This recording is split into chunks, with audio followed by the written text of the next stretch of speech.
All right, on tonight's episode of Python Papi, we're back inside our generative AI course, and we're still working on our text to SQL project. Let's have a look at what we went over tonight. Now, yesterday, if you recall, we were able to generate our responses, but they were still coming out a little funky where we're getting multiple responses for each query that we entered. So let's have a look at what we're doing tonight. And we're still running two versions of our code. We're running a Google Colab version, and we're running a VS Code version. So we're going to start with the Google Colab version and see exactly what's going on with that for tonight, what we're able to do. And again, we're running both of them from the VS Code, but I called the Google Colab version because that's the version that was written for the Google Colab notebook. So this is that version here, and they're pretty much basically the same. They just tweak differently for the different environments, but again, they both can run in each environment. It's just that they both tweak differently because they were both built in different environments. So let's see if they're running if they're both running the way they should be running still. So again, this is the Google Colab.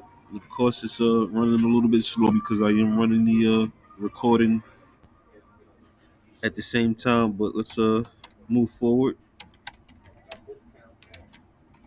So we have this query here. We're gonna do this like we did yesterday. Let's see what we get. So the response is, and it looks like it's.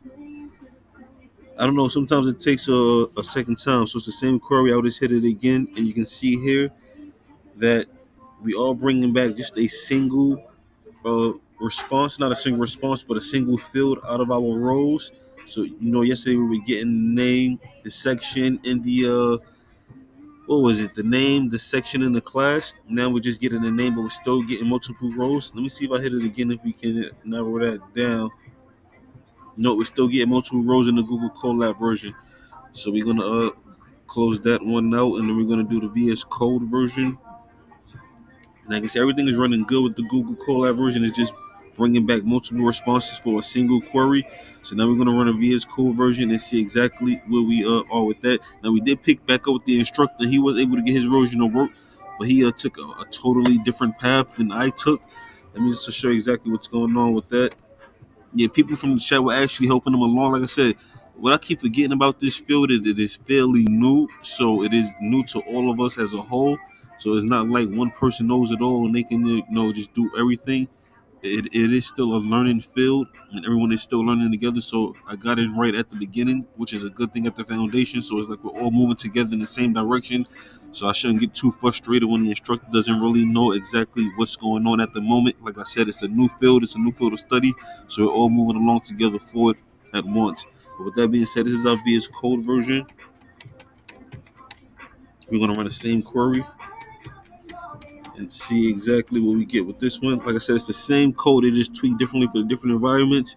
Let's see what happens. And look at this one. So this one is a nice, much cleaner return. You can see we have one return per query. You can see you have one field, no brackets, no commas. It's giving us exactly what we asked for. We asked for who is the influencer. We got back our response is Aaliyah. So bam, this is the VS Code version. Like I said, this is the one we checked back in on the instructor. He got his version to work. His version is still looking like our Google Colab version with the brackets and the commas, but the only difference is he is able to get back the single response also. As you can see, I'm able to get back the single response, but I was able to do it in a different way where I don't have any brackets or commas. I'm just getting back the exact query that I asked for, which was the name of the student that was in the multitasking section. So basically, that's what we at with our text to SQL project. It is coming along quite well, and we are right on schedule. And I will keep moving forward. And of course, I will keep you posted every step of the way. But for now, this is the Python Papi. You guys stay Gucci.